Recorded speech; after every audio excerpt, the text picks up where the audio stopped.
Assalamualaikum warahmatullahi wabarakatuh. Kembali lagi bersama saya Hesi Marcella. Pada kesempatan kali ini saya akan membuat video presentasi mengenai laporan praktik kerja lapangan yang telah saya laksanakan dengan judul implementasi instalasi jaringan fiber optik Dropcore di PT Mandiri Media Data Alfarizi yang telah ditugaskan oleh Bapak Abdul Ruhul Kudus SPD SST selaku Kepala Kompetensi Keahlian Teknik Komputer dan Jaringan. Nah, sebelum ke materinya, izinkan saya membacakan identitas diri saya. Perkenalkan, nama saya Hesi Marcella, jenis kelamin saya perempuan, tempat tanggal lahir Majalengka 14 Juni 2008, agama Islam, kewarganegaraan Indonesia, kelas 12 TKJ 2, kompetensi keahlian saya teknik komputer dan jaringan, asal sekolah SMK Negeri 1 Majalengka. Nah, langsung saja agar menghemat waktu, kita ke materi yang pertama adalah latar belakang. Kesiapan lulusan sekolah menengah kejuruan menghadapi persaingan di dunia kerja memerlukan lebih dari sekadar penguasaan teori. Diperlukan pengalaman praktis yang relevan dengan perkembangan industri terkini. Praktik kerja lapangan adalah program esensial yang dirancang untuk menjembatani pengetahuan akademis dengan realitas profesional. Melalui PKL, siswa-siswi memiliki kesempatan emas untuk mengaplikasikan kompetensi keahlian yang dimiliki sekaligus mengembangkan etos kerja, disiplin, dan kemampuan adaptasi di lingkungan kerja yang nyata. Yang kedua ada tujuan, yaitu satu untuk melatih siswa-siswi untuk memiliki kompetensi keahlian yang relevan dengan perkembangan teknologi dan tuntutan pasar kerja saat ini. Yang kedua membentuk mental etos kerja kedisiplinan serta sikap profesionalisme yang dibutuhkan di lingkungan kerja. Yang ketiga memberikan pengalaman kerja langsung real experience kepada siswa-siswi sebelum memasuki dunia kerja yang sesungguhnya. Yang keempat menambah wawasan siswa-siswi mengenai struktur organisasi, manajemen, dan standar operasional perusahaan. Yang ketiga ada manfaat. Manfaat dari pelaksanaan praktik kerja lapangan ini diharapkan dapat memberikan manfaat bagi berbagai pihak, yaitu yang pertama ada bagi siswa dan siswi, yaitu satu pengembangan kompetensi, yaitu meningkatkan dan menguji kemampuan teknis, hard skill, dan non-teknis, soft skill. Yang kedua kesiapan kerja, yaitu memperoleh bekal pengalaman yang kuat sebagai modal untuk bersaing dalam mencari pekerjaan setelah lulus. Yang ketiga ada jaringan profesional, yaitu membangun relasi awal dengan para profesional dan perusahaan yang dapat bermanfaat di masa depan. Yang kedua ada bagi sekolah. Yang pertama penyelarasan kurikulum, yaitu mendapatkan umpan balik dari industri untuk menyempurnakan kurikulum agar lebih relevan dan sesuai dengan kebutuhan DUDI. Yang kedua ada peningkatan mutu, meningkatkan kualitas dan reputasi sekolah sebagai penghasil tenaga kerja terampil. Yang ketiga ada bagi dunia usaha atau dunia industri. Yang pertama ada satu proses rekrutmen, memiliki kesempatan untuk mengidentifikasi calon tenaga kerja potensial yang sesuai dengan kebutuhan perusahaan. Yang kedua ada kontribusi ide, yaitu mendapatkan kontribusi tenaga kerja, ide, dan pemikiran segar dari siswa-siswi. Lalu kemudian ada lokasi, waktu, dan tempat pelaksanaan.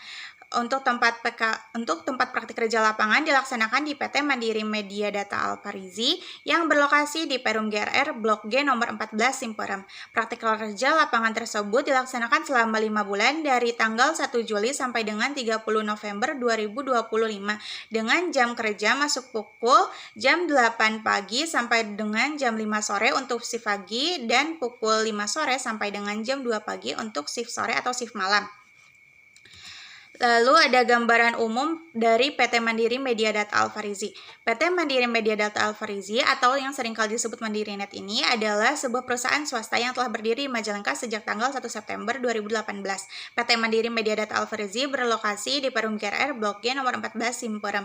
Bergerak di bidang penyediaan jasa layanan internet, PT Mandiri Net sudah banyak titik coverage area di wilayah Majalengka Kota, serta memiliki kualitas internet yang sangat baik dan telah melayani berbagai servis sesuai dengan kebutuhan pelanggan, diantaranya klien rumah, perkantoran, perhotelan, pendidikan, hingga ranah pemerintahan. Lalu ada visi dan misi dari PT Mandiri Media Data Alfarizi. Yang pertama ada visi, yaitu menjadi perusahaan yang handal, terpercaya, inovatif, dan solutif di bidang teknologi informasi dan komunikasi. Yang kedua misi, memberikan solusi dan kemudahan untuk bisnis para pelanggan dengan memanfaatkan inovasi terbaru dan berkontribusi kepada pembangunan sumber daya manusia modern. Lalu ada struktur organisasi. Itu ada Bapak Rudi MPD selaku Direktur Utama dari perusahaan Mandiri Media Data Alfarizi, lalu ada Bapak Dede Wahyudin sebagai Koordinator Lapangan sekaligus Teknisi Lapangan, lalu ada Kak Aulia Apriyadi selaku Teknisi Lapangan, dan Kak Rizky Maulana Hasbi selaku Teknisi Lapangan, dan yang terakhir ada Kak Zaki selaku Admin di Mandiri Media Data Alfarizi. Adapun uraian tugasnya yaitu untuk Direktur Utama itu mengatur jalannya bisnis dan membuat atau menyusun strategi bisnis untuk kemajuan perusahaan. Yang kedua ada admin, melakukan konfigurasi perangkat lunak serta perangkat keras, perangkat komunikasi, dan mengurus administrasi. Lalu yang ketiga ada teknisi lapangan, yaitu memasang, memperbaiki, dan merawat jaringan internet serta memastikan layanan pelanggan berjalan dengan baik. Lalu ada dasar teori, konsep yang digunakan dalam kegiatan instalasi jaringan fiber optik selama kegiatan PKL. Materi mencakup sistem FTTH, penggunaan kabel dropcore, proses splicing fiber optik, serta fungsi ONT sebagai penerima sinyal di sisi pelanggan. Pemahaman teori ini menjadi dasar agar kegiatan instalasi dapat dilakukan dengan tepat dan sesuai standar. Yang pertama ada fiber optik. Kabel dropcore biasanya memiliki struktur yang sederhana namun kuat dengan inti serat optik yang dilapisi dengan beberapa lapisan pelindung. Pelindung ini melindungi inti serat dari kelembapan, tekanan, dan kerusakan mekanis lainnya. Lalu yang kedua ada FTTH atau Fiber to the Home. FTTH adalah teknologi jaringan yang menghubungkan jalur fiber optik langsung dari sentral ISP hingga ke rumah pelanggan tanpa media lain. Struktur jaringan FTTH terdiri dari OLT, ODC, ODP, kabel distribusi, dropcore, dan ONT. Lalu yang ketiga ada dropcore. Dropcore adalah kabel fiber optik terakhir yang menghubungkan titik distribusi ODP ke rumah pelanggan. Kabel ini biasanya berkapasitas 1-2 core, menggunakan jenis serat single mode G657A2 dan dirancang fleksibel untuk instalasi rumah. Lalu yang keempat ada splicing fiber optic. Splicing merupakan teknik penyambungan serat optik menggunakan mesin fusion splicer. Tujuannya untuk menghubungkan serat drop core ke pigtail atau kabel distribusi dengan redaman rendah. Lalu yang kelima ada ONT atau Optical Network Terminal. ONT adalah perangkat di rumah pelanggan yang mengubah sinyal cahaya menjadi sinyal digital untuk internet, telepon, maupun IPTV. Lalu ada cara kerja PKL. Cara kerja PKL di PT Mandiri Media Data Alfarizi berfokus pada penerapan kegiatan teknis yang berkaitan dengan instalasi, perbaikan, dan pemeliharaan jaringan berbasis fiber optik. Setiap aktivitas yang dilakukan merupakan bagian dari proses kerja teknis di lapangan dalam memastikan layanan FTTH berjalan optimal. Untuk mendukung fungsi operasional tersebut, berbagai tugas dijalankan selama praktik antara lain, 1. Mengatur dan menyiapkan peralatan teknisi sebelum ke lapangan. Yang kedua, melakukan pemasangan baru jaringan FTTH pada rumah pelanggan. Yang ketiga, menarik kabel dropcore dari tiang ke rumah pelanggan. Lalu yang keempat, membantu proses splicing dan penyambungan kabel fiber optik. Yang kelima, mengikat dan merapikan jalur kabel di tiang atau dinding rumah. Yang keenam, menginstal perangkat ONT dan melakukan pengaturan dasar. 7. Mengukur nilai redaman atau loss menggunakan alat khusus. 8. Membantu proses troubleshooting pada perangkat pelanggan. 9. Membantu konfigurasi ulang modem atau ONT. 10. Mengecek ulang hasil instalasi sebelum penutupan pekerjaan. Yang terakhir yang ke-11 yaitu berpartisipasi dalam kegiatan JB dengan posisi observasi untuk memahami mekanisme pemasangan dan penataan jaringan. Lalu ada gambar kerja, ini dimulai dari yang pertama itu memotong kabel dropcore menggunakan tang potong. Yang kedua, memisahkan kawat dan core menggunakan cutter, mengupas jaket kabel dropcore menggunakan stripper. Yang keempat, mengupas coating serat optik menggunakan stripper. Lalu yang kelima, bersihkan sisa serat optik menggunakan tisu basah. Yang keenam, memotong serat kabel dropcore menggunakan cleaver. Yang ketujuh, menyambungkan kedua kabel dropcore atau serat kabel dengan sleeve menggunakan heater splicer.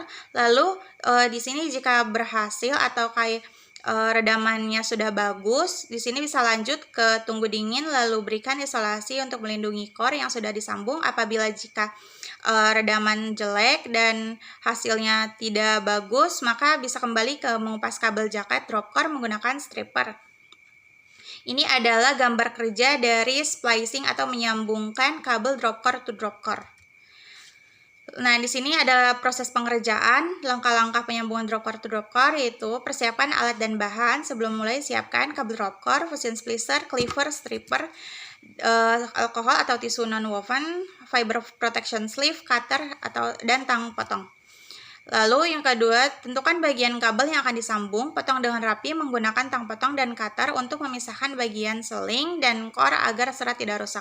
Yang ketiga, gunakan stripper untuk membuka lapisan luar drop core kurang lebih 5-6 cm. Pastikan hanya serat optik yang tersisa.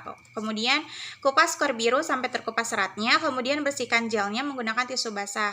Yang kelima, masukkan kabel drop core yang sudah terkupas bersih ke dalam cleaver untuk dipotong. Lalu keenam, sebelum dilakukan penyambungan kabel, masukkan sleeve protection terlebih dahulu ke salah satu kabel. Ketujuh, masukkan kedua kabel drop core ke dalam splicer untuk proses penyambungan. Jika hasil dari penyambungan 0,0 sampai 0,2 dB, maka kabel sudah tersambung dengan baik. Lalu 8, masukkan kedua kabel ke dalam heater splicer untuk menggabungkan dua serat kabel dengan sleeve sebagai pelindung kabel agar tidak mudah terputus. Yang terakhir atau yang ke-9, berikut hasil setelah digabungkan menggunakan ini adalah hasil dari penyambungan dengan menggunakan heater splicer. Lalu ada kesimpulan. Melalui kegiatan praktik kerja lapangan ini, saya memperoleh banyak pengalaman serta wawasan baru yang tidak sepenuhnya didapatkan di lingkungan sekolah. Pembelajaran teori yang diterima di kelas dapat saya terapkan secara langsung di dunia kerja melalui kegiatan praktik kerja di lapangan. Pengalaman ini sangat bermanfaat untuk menambah keterampilan teknis, meningkatkan kedisiplinan, serta melatih tanggung jawab dan menyelesaikan pekerjaan. Secara keseluruhan, kegiatan PKL memberikan bekal penting bagi saya untuk menjadi lebih siap, matang, dan percaya diri dalam menghadapi dunia kerja yang sesungguhnya. Nah, selanjutnya ada dokumentasi. Di sini adalah dokumentasi ketika pembimbing dari sekolah melakukan bimbingan ke PT Mandiri Media Data Alfarizi. Kemudian di sini adalah foto terakhir saya bersama teman-teman saya di PT Mandiri Media Data Alfarizi. Lalu ada foto-foto ketika saya dan teman-teman saya di lapangan. Yang pertama itu ketika melakukan PSB di Perum GRR. Lalu yang kedua ada di Perum Tanjolayar. Yang ketiga ini adalah foto sebelum tali menali di tiang. Selanjutnya ini adalah ketika penarikan kabel di Bundaran Cigasong. Lalu ada dokumentasi ketika saya menjadi admin sedang melakukan tali menali di tiang, lalu membagikan brosur atau sales marketing. Lalu di sini ada ketika saya di lapangan membantu teknisi mengambilkan sling. Lalu di sini ada ketika saya merapikan modem, lalu ada registrasi modem, memasangkan modem, lalu yang terakhir ketika saya membantu menyambungkan kabel drop core to patch core. Di sini saya sedang memotong kabel drop core. Nah, sudah selesai. Semoga apa yang saya sampaikan dapat bermanfaat dan mohon maaf jika masih terdapat kekurangan. Terima kasih sudah menonton. Sampai jumpa.